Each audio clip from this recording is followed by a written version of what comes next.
11 দাগের প্রশ্নটি হলো, যে সরলরেখা তিনটি অক্ষের প্রত্যেকের সঙ্গেই সমান কোণে নত থাকে তার দিক অনুপাতগুলি নির্ণয় করো, এক্ষেত্রে কতগুলি সরলরেখা হওয়া সম্ভব। এই প্রশ্নের উত্তর করার পূর্বে আমরা একটি নোট পড়ে নেব।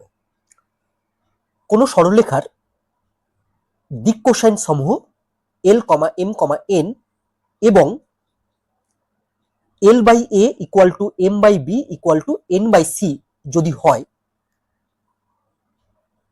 তাহলে আমরা বলতে পারবো যে অতএব সরলরেখাটির দিক অনুপাত সমূহ হবে a, b, c। তাহলে আমরা লিখব সরলরেখাটির দিক অনুপাত সমূহ a, b, c। চলো এবার আমরা এই প্রশ্নের উত্তর করি। দেখো এখানে বলেছে যে সরলরেখাটি তিনটি অক্ষের প্রত্যেকের সঙ্গে সমান কোণে নত থাকে, অর্থাৎ সরলরেখাটি x অক্ষের সঙ্গে যা কোণ করে y অক্ষের সঙ্গেও তাই কোণ করে, আবার z অক্ষের সঙ্গেও তাই কোণ করে। আমি ধরে নিই সরলরেখাটি প্রত্যেকটি অক্ষের সঙ্গে থিটা কোণ করে। ধরি সরলরেখাটি তিনটি অক্ষের প্রত্যেকের সঙ্গেই থিটা কোণে নত আছে।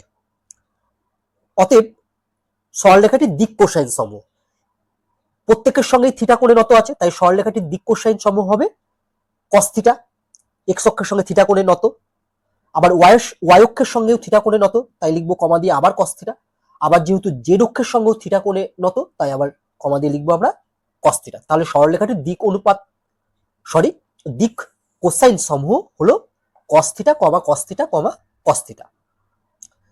তাহলে এই তিনটে থেকে আমরা লিখতে পারি, দেখো অতএব cos theta equal to cos theta equal to cos theta, কারণ এরা প্রত্যেকেই সমান। ইমপ্লাইজ, দেখো এদের প্রত্যেকের নিচে আমি কিন্তু 1 লিখে দিতে পারি, তাই তো? তাহলে আমি বলতে পারি যে implies cos theta by 1 equal to cos theta by 1 equal to cos theta by 1। আবার দেখো এদের প্রত্যেকের নিচে আমি কিন্তু -1ও লিখতে পারি, তাহলে দেখো অনুপাতগুলি একই থাকে। আবার আমি লিখতে পারবো অথবা cos theta by -1 equal to cos theta by -1 equal to cos theta by -1। এবার দেখো এই cos থিটা গুলো কি? এই cos থিটা গুলো হলো সরলরেখাটির দিক কোসাইন। এবার দেখো এই দিক কোসাইন গুলোর সঙ্গে এই 1 গুলো কি গঠন করেছে? সমানুপাত গঠন করেছে, আবার এই -1 গুলো সমানুপাত গঠন করেছে। তাহলে আমরা বলতে পারবো অতএব সরলরেখাটির দিক অনুপাত সমূহ 1, 1, 1, 1, 1, 1 অথবা -1, -1, -1। তাহলে এখানে আমি কটি সরলরেখার দিক অনুপাত পাচ্ছি? দেখো দুটো সরলরেখার দিক অনুপাত পাচ্ছি। তাহলে আমরা বলতে পারবো যে অতএব এক্ষেত্রে দুটি সরলরেখা হওয়া সম্ভব। এটাই আমাদের অ্যান্সার।